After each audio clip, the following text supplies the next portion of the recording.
George Lee. Many of you in the upper school met him yesterday.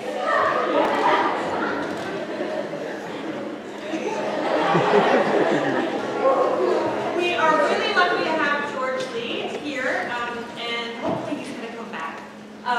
George is here today because a number of students, including Zadie and Reagan, where are you, Zadie and Reagan? Would you stand up for a minute?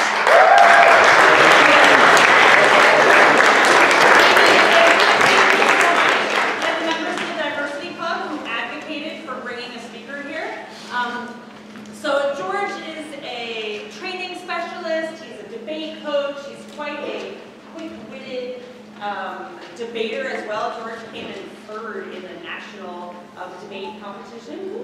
Pretty awesome. And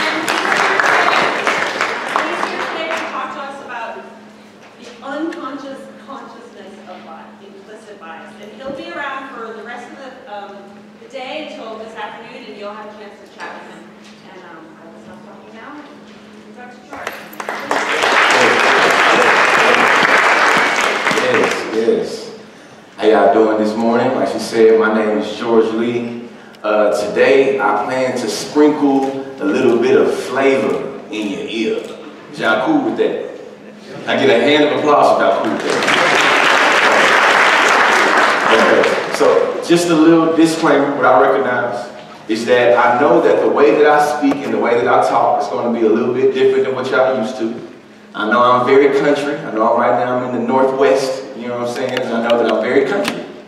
You know, I also know that I speak a little bit fast, so I'm going to try my best to look at y'all, and if I find myself talking a little bit too fast, I'm going to slow down. And y'all in this row right here, if listen, you right, I trust you. Yeah, I trust you. Listen, if I start speaking too fast, just put your hand right here. Okay? You got it? Cool. So, I'm going to start this off with a little, I'm going to call it improvisational poetry. You know what I'm saying? I was writing something before I came in here and I didn't really like it that much. So, I'm just going to, go off the top. So, on the social media, my name is The Conscious Lee.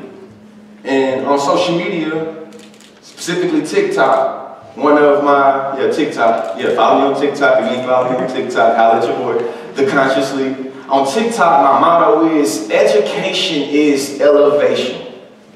Education is elevation.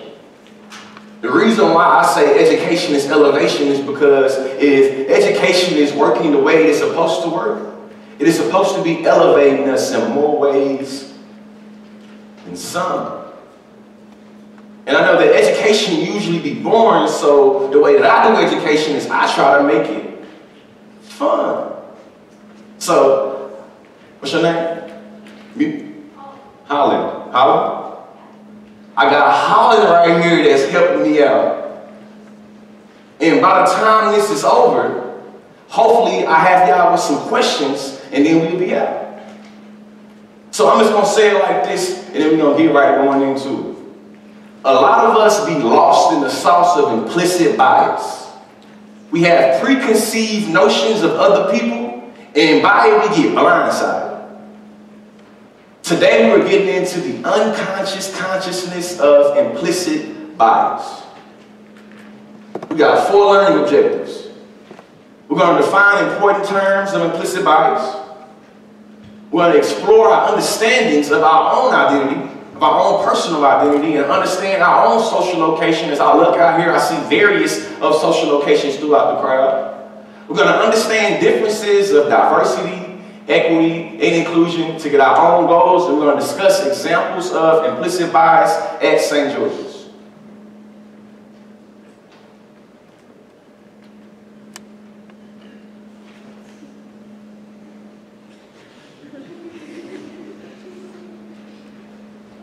Can you read that meaning for me? What is it? Yeah.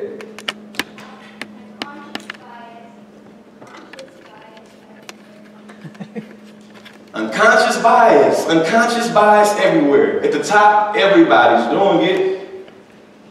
This is what we know about unconscious bias. We all have biases. It's important that we state this up front. That way we all recognize that we all coming into this as being implicated. Implicated mean that we are responsible, accountable for the ways in which we all have biases. We all have biases and prejudice, which are hidden assumptions and stereotypes that exist on an unconscious level. These unconscious biases are often related to one of many social identity groups: race, gender, social class.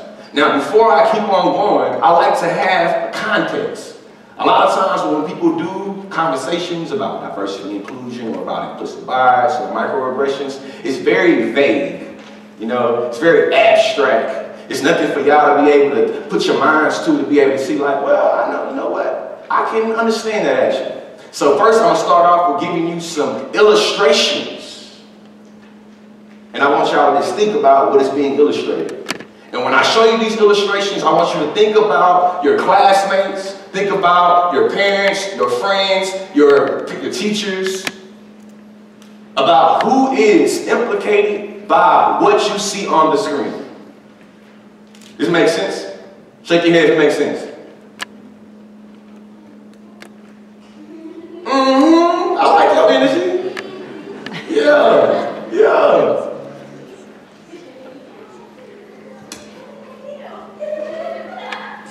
What's your name? Jane. What does it mean to be biased?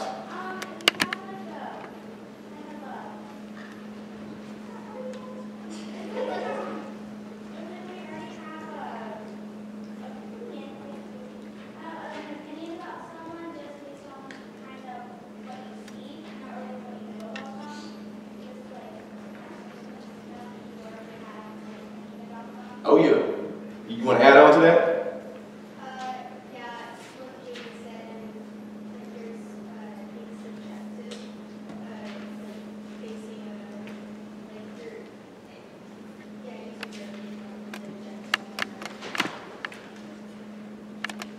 Who would agree with the definitions they've given of what bias is? Raise your hand. Say it louder. Who would agree with what? Oh, yeah. Who said it loud? Say it louder. Yeah, of course they ain't say. Well, the people that was heard, the people that heard it, they're gonna make you say it again. The people that heard it, who agrees? We gonna get into what they said. They said exactly what it means to be biased. It's to have prejudice in favor or against one thing, one person or group compared with one another, usually in a way that is considered to be unfair. What was your name? Jane. Jane had a more simplified version to say when you have opinions about people, right? That what? Opinions about people that what? Opinions about people just because of what you see. I like that definition a little bit better. A second way to think about what it means to be biased is to cause or feel or show inclination or prejudice for or against someone or something. And this is where we start to get into the illustrations about what we're talking about today. No, where are you from, really? As I look across the stage, and I look across the congregation of people, I see a lot of heads shaking like, I'm acknowledging this because I want y'all to know that I see the nonverbal cues that you're giving me, and I want y'all to recognize that you have classmates and you have people that you work with every day that experience being asked this question. No, where are you from, really? No, where are you really from? But no, like, where are you from, though? What are you? A human being biracial doesn't make me a what? What are you? A way to objectify someone by their identity, to ask them, what are you? What I recognize is my grandfather used to always tell me when I told you I'm from the country, right? And being from the country, there's a whole bunch of kind of country sayings, right? And one of the things my grandpa used to always say is that, you know, little George, good intentions can lead you to bad places. I recognize that when people ask this question, they usually have good intentions. But, like my grandfather always said, is that having good intentions can lead you to bad places. And if you have a question, a comment, or a concern throughout any time of this, whether you're a parent, whether you're a student, whether you're in 6th grade or 12th, please raise your hand and do your thing. Like we can make this a dialogue, you know what I mean, to be had. So, what did you guys speak in Japan? Asian?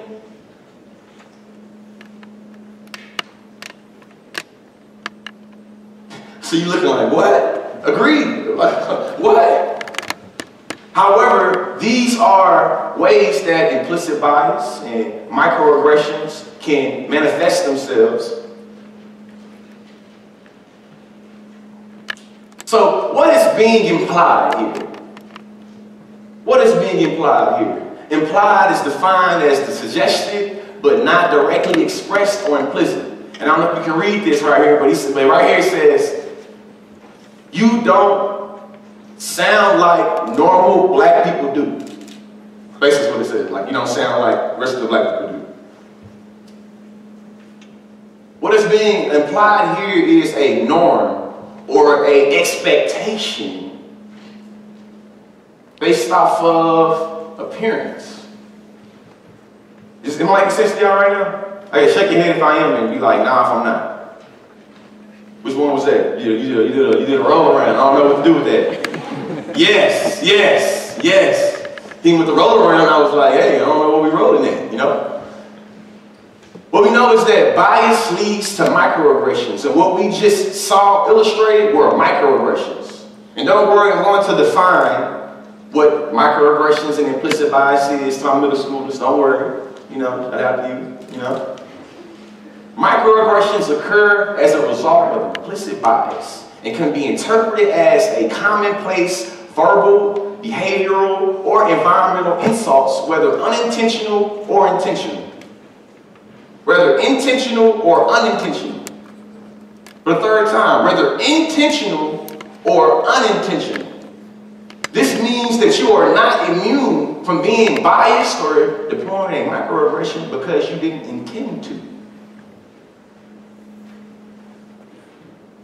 Show of hands, who's ever been in trouble and you didn't intend to be in trouble? I know I am.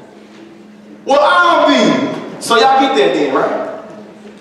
Intentional or unintentional, everybody rose their hand and said, I've been in trouble before and I did not intend to be in trouble. Yeah, hey, be proud about it. Yeah, sure. So both of the hands. Me. This means that we are all implicated in the ways and how we can kind of lower our familiarity or our comfort to make it where we can do or say things that can be intentional or unintentional and it leads to bad things that demean or insult others.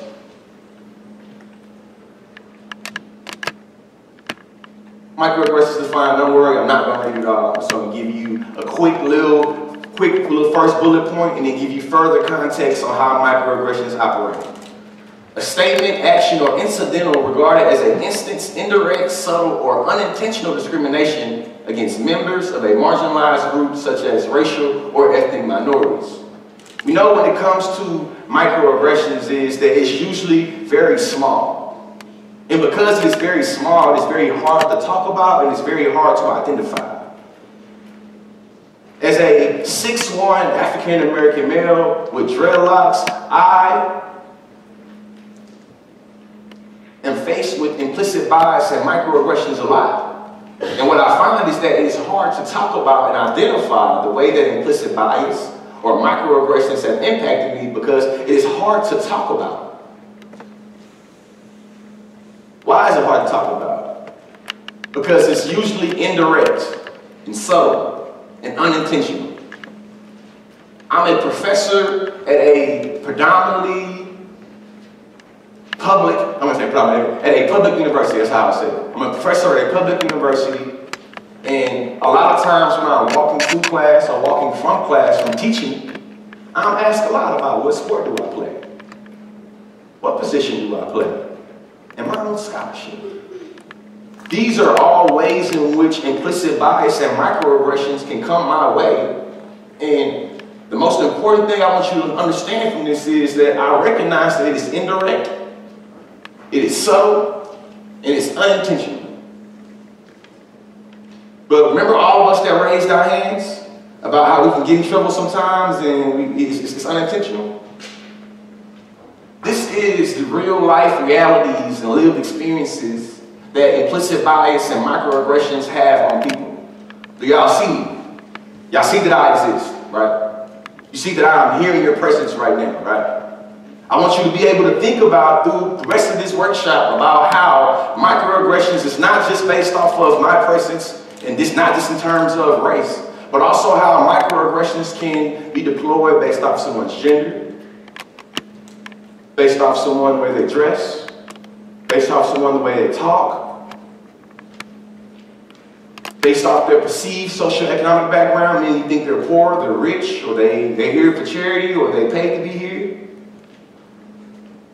Simply put, implicit bias is learned through the process of socialization. All of us are socialized. We all be on social media one way or another. We all watch the news one way or another. We all talk to each other about the things that are being talked about in the media. The same system that confers power and privilege on individuals according to their social identity in group. The thing I want to make clear is that though we all are implicated in implicit bias, all implicit bias is not created equal. Everybody that doesn't have the power to really move or allow for a collective to enforce the way that they can be biased and or microaggressive. I'm going to give further context. Implicit bias, or the unconscious bias defined, refers to the subconscious attitudes. Subconscious attitudes mean the attitudes that you have that you don't recognize that you have up front. Show of hands, who likes homework? No, So we know we don't like homework, right? We know that. We know we don't like homework. When it comes to the subconscious attitudes about being assigned homework, we know that there we have prejudgments about, oh, we got homework. This is the illustration of the subconsciousness about how we have an implicit bias towards tests. But I ain't coming to talk to y'all about tests. I came to talk to y'all about people. I want to make sure I illustrate this definition I have up here to make sure I think y'all understand what we're getting at. These biases, which encompass both favorable and unfavorable assessments, are involuntary, activated, and without our awareness or intentional control. A lot of us have blind spots. A lot of us have things that we don't know that we don't know. What's your name? Megan, do you know what you don't know?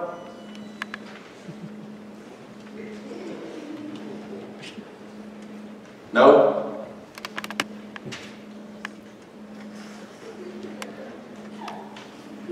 Just sit with that. A lot of us don't know what we don't know. And think about how this impacts implicit bias or microaggressions.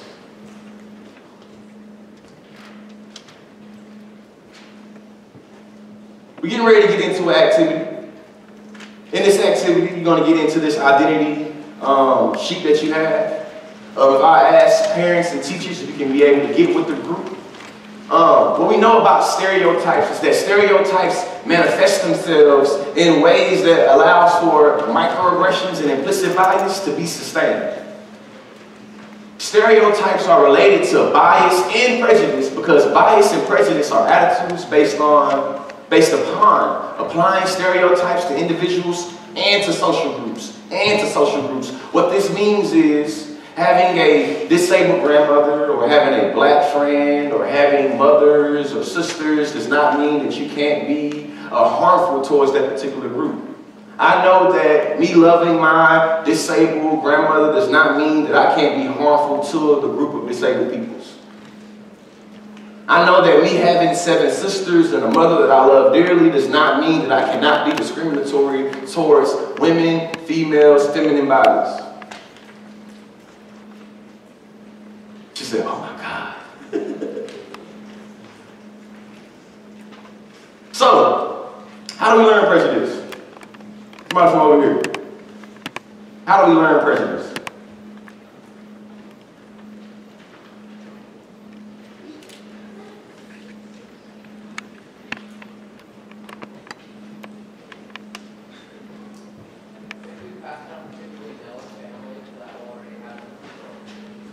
Say it again?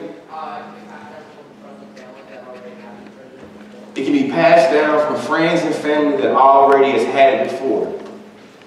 What social scientists believe, children begin to acquire prejudice and stereotypes as toddlers. Do we have any toddlers in the room? No toddlers in the room? You got you? How old are you? You a toddler? Hey, you know what this means, right? You too have implicit bias. What this means is that everybody in the room, myself included, no matter whether you're in 6th grade, 7th grade, 8th grade, 12th grade, or 11th, anything in between, is that many studies have shown that as early as the age of 3, I don't really see no 3-year-olds in here, except for this one right here. He might be 3, 4, 2, I don't know. You know, all of us have already mastered or have an understanding of implicit bias because we've been working on this since we were 3, since we were 4. And what we know is that children pick up on terms of racial prejudice without really understanding their significance. People pick up on gender preferences, gender prejudice without even knowing their preference or knowing what they're doing. And people pick up on even preferences or prejudices towards different sexual orientations, towards different classes, towards different even subjects. What this means is, and I want this to be, I say this as serious as possible, is that as I look throughout the crowd, whether you think you 3, or you 13, or you 35, or you 55, what this recognizes is that all of us in society are positioned by the way that we are socialized. And none of us get to be immune to the way that we are socialized to make it where we think that we can't be biased.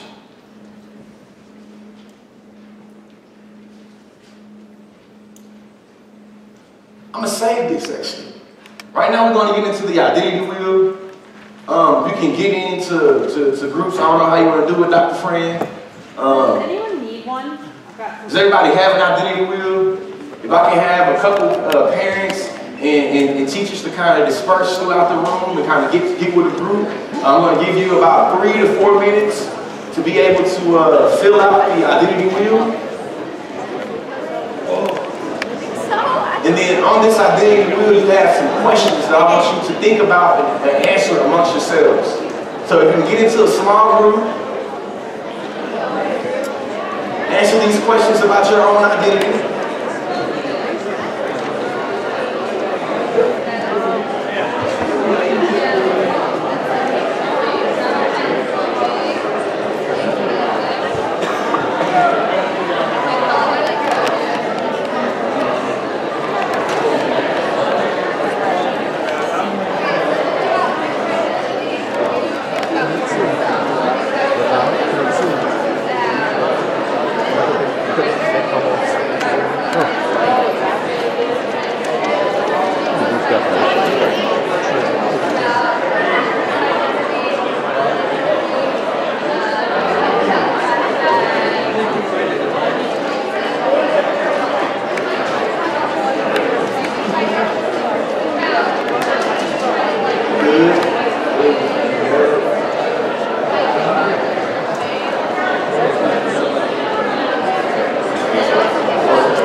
yeah, that's how it works.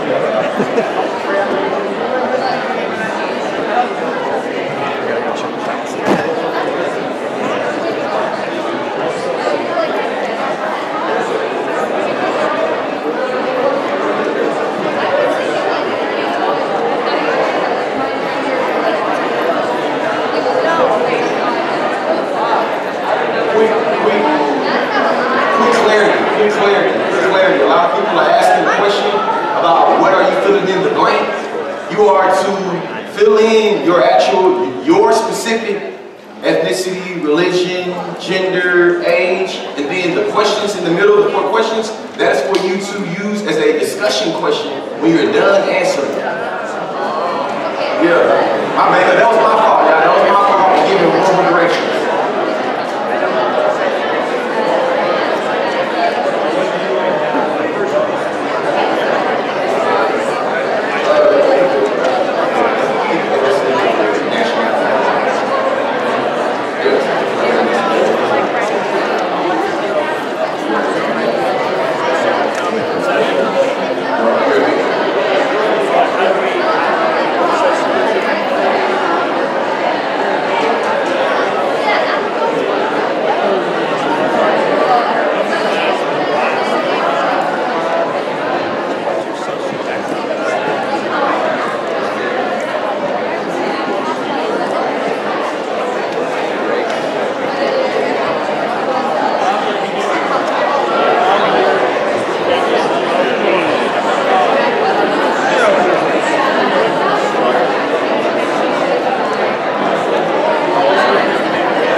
around the room. I heard a lot of meaningful conversations that was going on.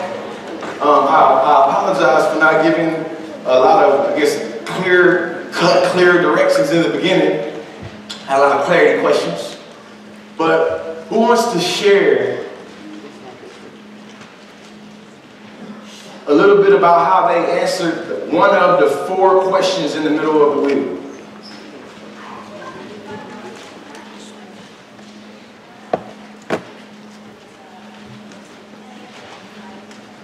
Okay, what's your name? Holland. Holland says she don't really think about these biases on here that much because she just don't think about them.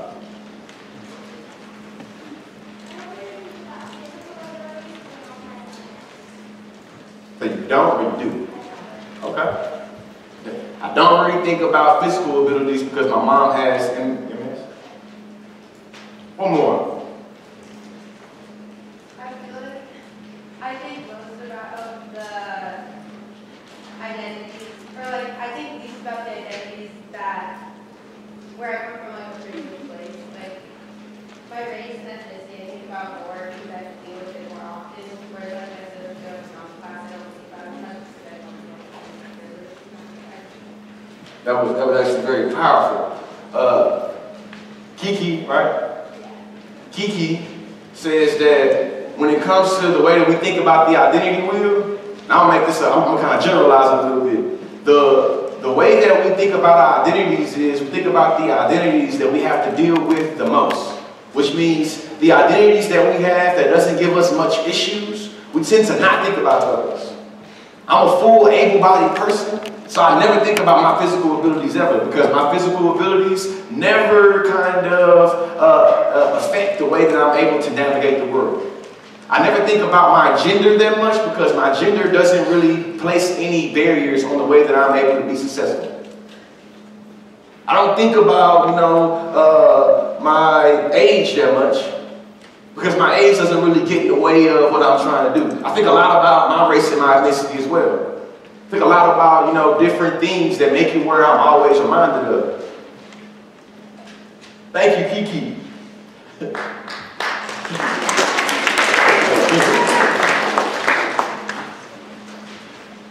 Now we're going to rewind it real quick. Prejudice, implicit bias, and the iceberg of difference. I guess I could have made this picture a little bit bigger. Can y'all read that at all? Yeah, a little bit. So what we see at the top is, what we have right here is the iceberg of difference.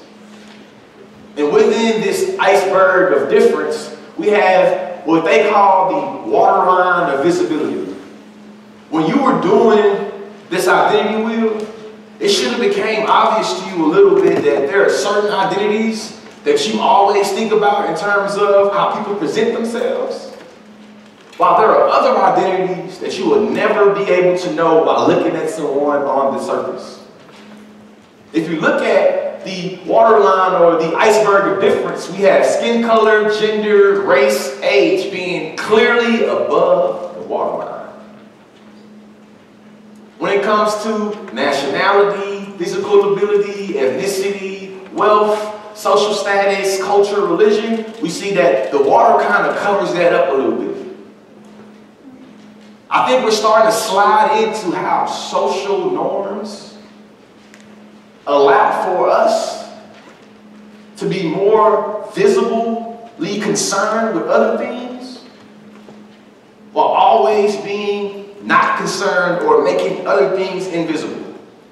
And we can just keep on reading this iceberg of difference. We keep on going in the depths of the water. We can go down to the furthest, the location, division, work style, beliefs, perspectives, skills, family status, talents, thinking style. All of these are parts of a person's identity that we tend to not think about, or it is not a part of their immediate presence. As a 6'1" African-American male, I'm very conscious that I can be seen as a thug or a criminal or a drug dealer, or you name whatever negative thing that you heard in a rap song or that you didn't see on TV. I'm very conscious that I can be seen as that. Not only because I'm black, but because I have dreads, because I talk a particular way. What I know is that me having a master's degree or being married with kids or, being articulate or being educated is not stamped on my forehead. That is not a part of the waterline of visibility.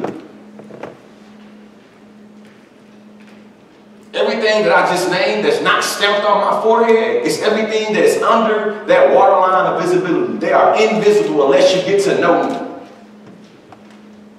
When I asked, I asked Holland? No, it was you. It was Holland. I forgot who I asked about the implicit bias.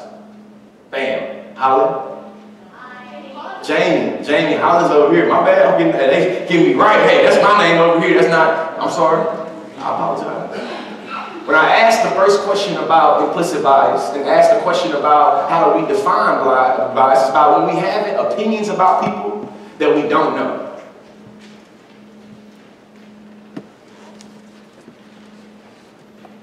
When it comes to implicit bias and prejudice, being mindful of what is below the invisible waterline is what you should always try to be conscious and mindful of. And what that means is, if I ask you, do you know what you don't know? No. When I ask the question, do you know what you don't know? The response is no. But it should be yes. That you recognize that there's things that you do not know. When it comes to answering this question, do you know what you don't know? It's actually like a philosophical, rabbit hole.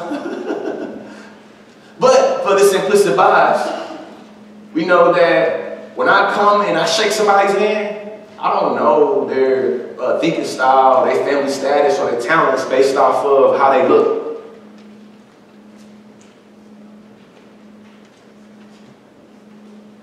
People respond in biased ways even when they are not explicitly prejudiced. I'll repeat that. People respond in biased ways even when they are not explicitly prejudiced.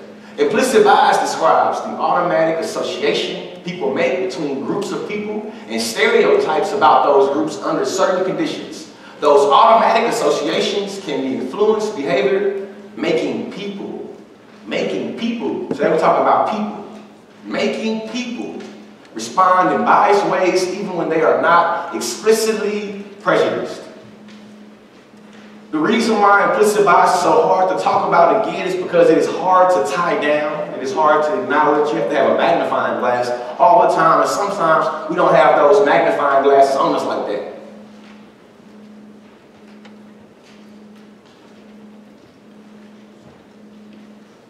Social norms and implicit bias.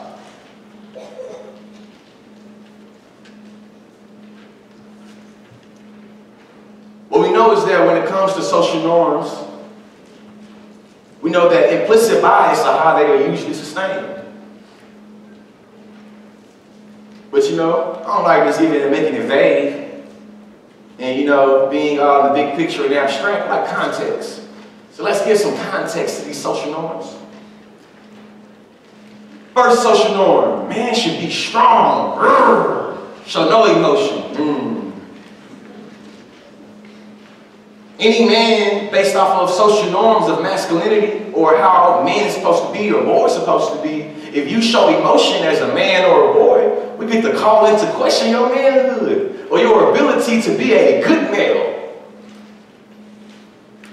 Or we might even throw derogatory language like you acting like a sissy. These is all a part of the implicit bias of social norms. We see that when it comes to gender, they're not immune to the way that social norms are constructed. The next one. Women should be caring and nurturing. And any woman that doesn't want to care and nurture, we should call into question their ability to be a woman or a female or a girl.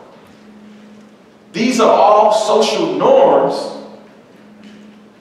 that people buy in as being natural and then get mad when people don't comply with the norm and say that you are messing up the way that society is meant to be constructed. Social norms are constructed. Ooh. Asians are good at math. This is a social norm of how we are able to use the understanding of the model minority to push on to people, and then when a body that identifies as an Asian is not good at math, you get the authenticity test their Asianness. Oh, you may be in math, you ain't really Asian.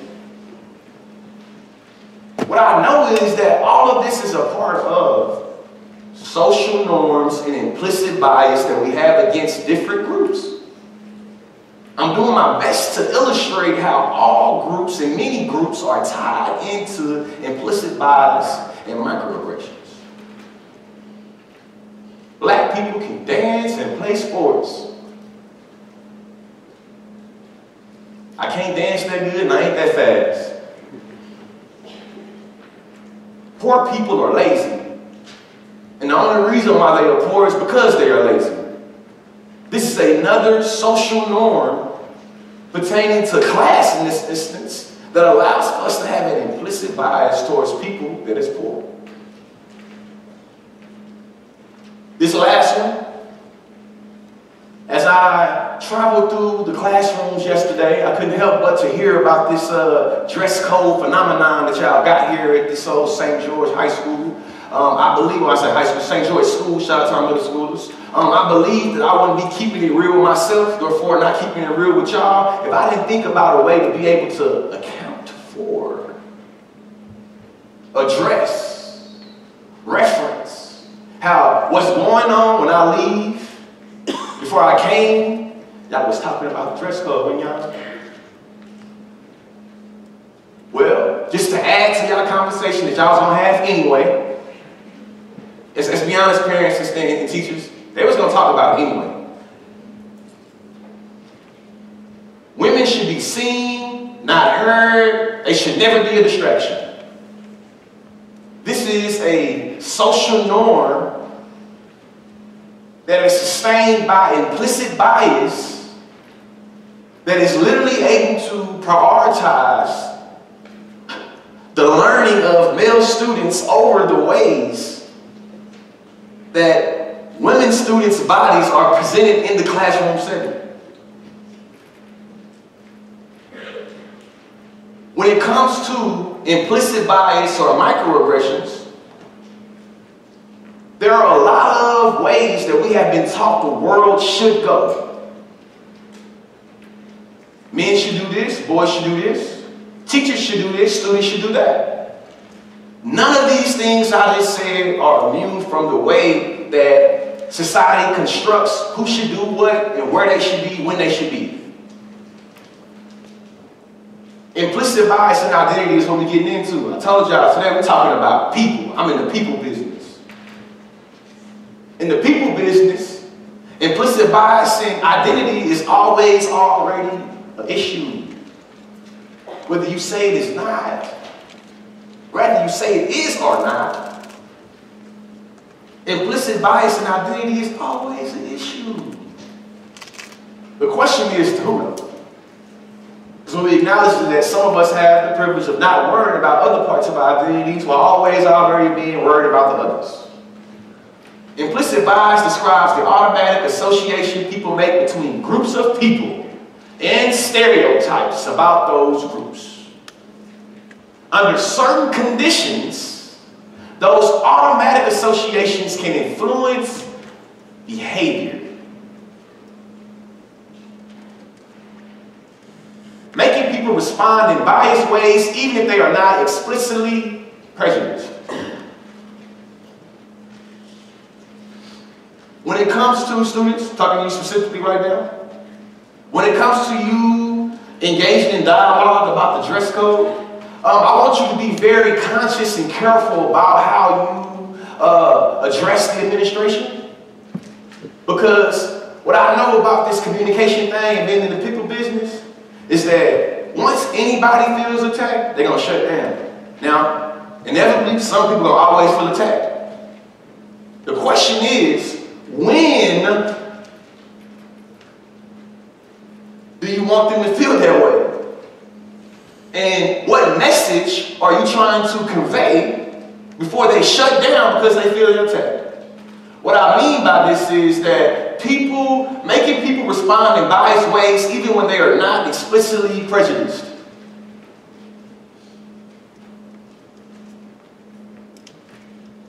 I don't think any of I could be wrong too, point that out, I could be wrong.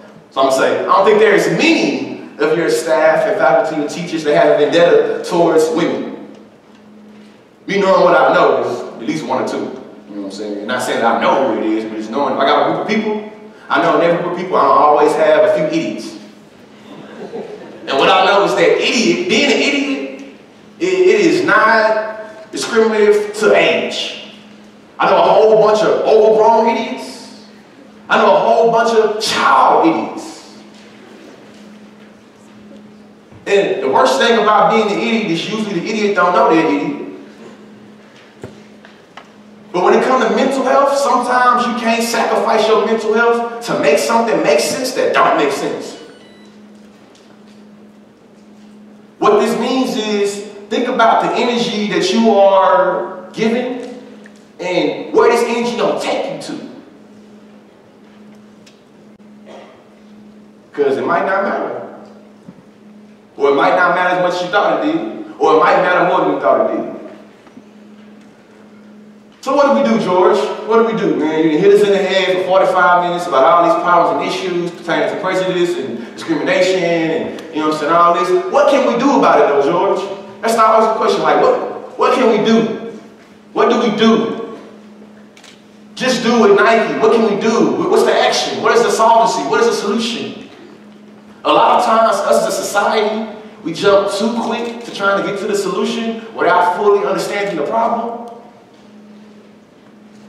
A lot of times, society, we jump too quick to throwing actions and solutions, and we don't fully understand the problem. If I was going to deconstruct the house and I seen my house was falling apart, I wouldn't just go grab a whole bunch of hammers and nails and start beating up the house. I would make an analysis of the house first and see what needs to be fixed.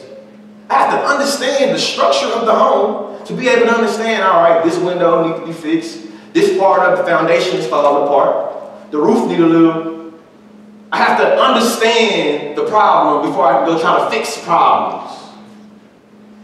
So before y'all start asking me at the end, I know y'all asking me, first think about how do you understand the problem, and your understanding of the problem is going to literally enforce and influence what you can do about it. The first step may be to admit that biases are learned early and are counter to our commitment and to our judgment, to our treatment.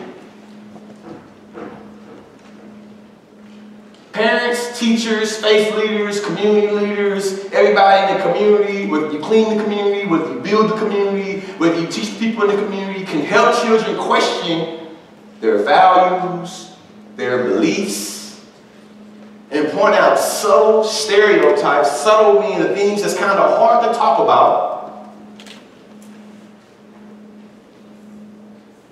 that's used by our peers in the media. With y'all, when you scrolling up and down your time feed, and you go into your classroom, you don't forget about what you seen on your time feed when you start doing your homework. When your teachers step into the classroom and they clock in, they don't forget about what they seen on TV or what they see on their news feed. It's already a part of the background noise in your head. What are you going to do about the background noise in your head? Everybody should always be surrounded by cues of equality matters. Everybody, not just children, everybody should be surrounded by cues of equality matters. What's your name? You're coaching, you've been hollering at me all day. I'm sorry, I didn't remember your name. You're coaching. Coaching, what does equality mean to you, coaching? Equality means that you're all the same. Okay? All the same in regards to what?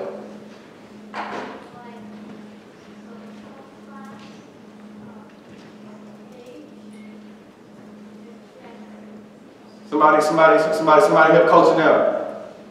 Qualities are all judged the same way in all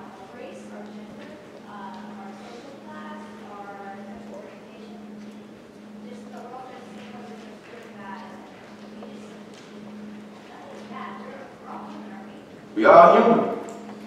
We all human, right? Yeah. Now, I'm a goon. And Lil Wayne said, what's a goon to a goblin? I'm playing, that's a joke. That went over y'all head, son. Y'all young. Yeah, so when it comes to equality, this is a conversation that I hope that we can have as we leave, because I know that equality is not easily something that can be defined. And when we find that when it comes to people striving for equality, the different various definitions and perspectives about what equality is what usually stops us from being able to work with equality. If it's 200 people in this audience right now, there's at least 100 different perspectives on what equality is. This is what we do. In conclusion, this is what we do. We understand how implicit bias is a part of everyone's socialization process, and we understand that there are different unique ways in which that everyone is implicated by the socialization process. What that means is that though you all are now witnessing and experiencing me talking to you, you have to recognize that the person that's sitting right next to you to your left and the person sitting next to you to your right has a complete different interpretation and a complete different experience of what they are experiencing right now. What this means is that when we get into election time, whether you vote for this person or that person, you have to recognize that everybody has a different interpretation of what that is going on with. When it comes to celebrating Christmas in a few days, you have to recognize that everybody has a different interpretation, different experience, different position. Create awareness surrounding the common occurrences of microaggressions. The reason why I was able to put those memes up on the screen before, people asking where you really from or what are you, these are common occurrences of microaggressions that even me as a Southerner knew would still be common here in the Northwest. Become aware of the ways that microaggressions become deployed. Understand the varying levels of microaggressions. And understand that sometimes it is not a microaggression, that is straight up aggression.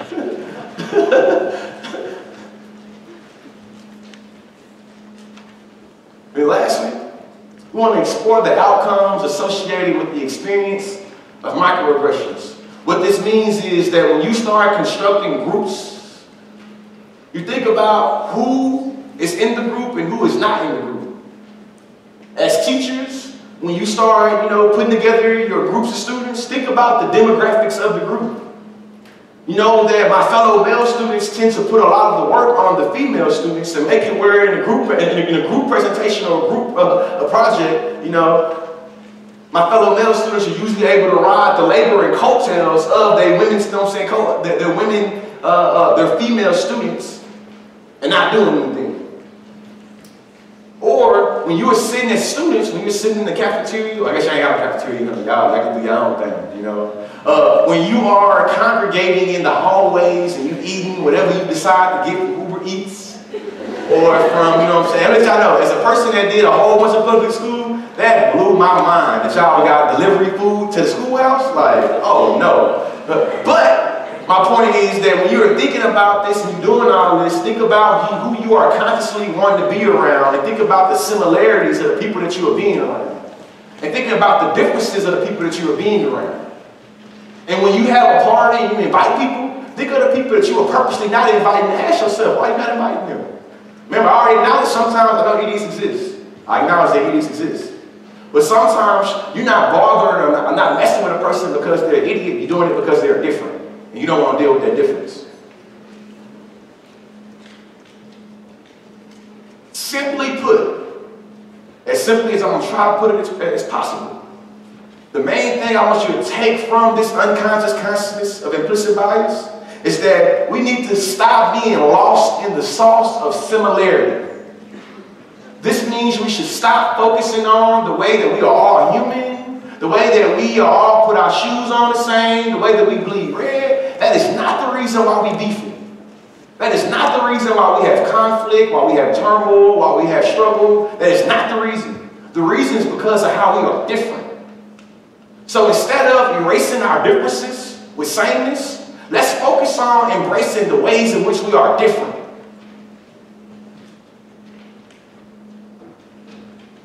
Education is elevation. Rising, raising consciousness is what we do. Any questions, comments, concerns? I like jokes as well.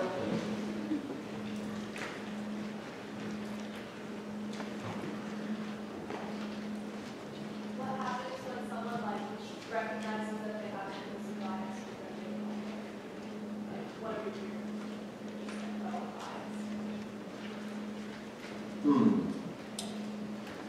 That probably makes them a little bit of an oppressor as well.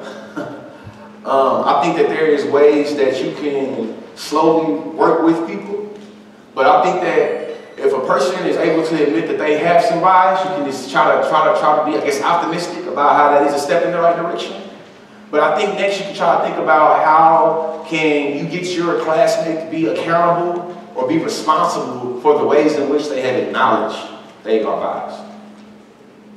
Like, there is not going to be no one size fit all. I know this is going to be based off of different situations, different friends, but sometimes you got to just be cool with that incremental change, maybe, and do what you're going to do. I don't think you burst enough to just come at them, like I would come at them. You know what I'm saying? I know that you know what I'm saying, So you got to be mindful of where you come from, and be mindful of where you at when you come at somebody, And when you come at them, make sure that you kind of keeping your goal at the top. And you're not getting caught up in emotions and feelings too much when you kind of throw your goal out the way and it turns into an insult or it turns into a name calling, type thing. It's not productive.